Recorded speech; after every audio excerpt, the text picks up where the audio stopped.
Hello দর্শকগণ, আজ আমরা কথা বলবো এমন এক গেম নিয়ে যেটা ইন্টারনেটের অন্ধকার দিক ডার্ক ওয়েব থেকে উঠে এসেছে।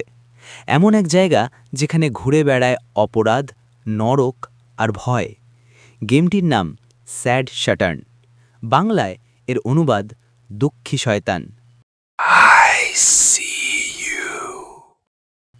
ওয়েট, কানে হেডফোন লাগিয়ে নিন, কারণ গেমটা রোমাঞ্চকর হতে চলেছে। 25শে জুন 2015 এই তারিখে প্রথমবার বিশ্বের সামনে আসে স্যাড শ্যাটার্ন গেমটি। একটি YouTube channel obscure horror corner তাদের ভিডিওতে এই গেমের ফুটেজ প্রকাশ করে। এর অত্যন্ত ভয়ানক ও বিকৃত গ্রাফিক্স আর অস্বস্তিকর সাউন্ড এফেক্ট জন্য স্যাড শ্যাটার্ন রাতারাতি কুখ্যাত হয়ে ওঠে।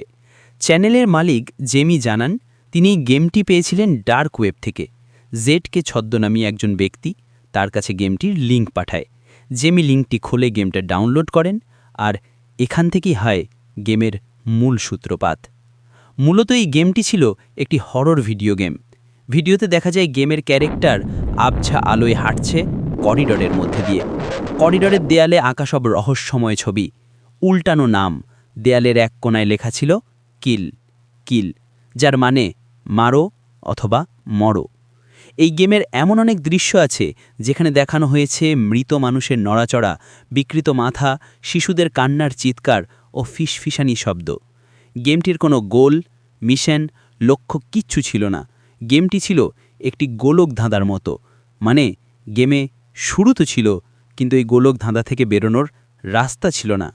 জেমি নিজেই একবার বলেছিলেন, গেমটা খেলতে গিয়ে আমার মনে হয় কেউ জানে স্ক্রিনের ভিতর থেকে তাকিয়ে আছে আমার দিকে। স্যাড শ্যাটার্ন গেমটি কে তৈরি করে এবং কিসের জন্য তৈরি করা হয়েছিল, আর জেডকে কে ছিল, তা আজও রহস্য হয়ে রয়ে গেছে। এই গেমটি এখন আর ইন্টারনেটে অ্যাভেলেবেল নেই, কিন্তু এর কিছু কপি আছে যা আসল গেম থেকে পুরোপুরি আলাদা। কিন্তু এখনও একটি প্রশ্ন জেগে ওঠে। আমরা জানি যেখানে শেষ সেখান থেকে আবার শুরু, তবে স্যাড শ্যাটার্নের ক্ষেত্রে এই শব্দগুলো উল্টো কাজ করে।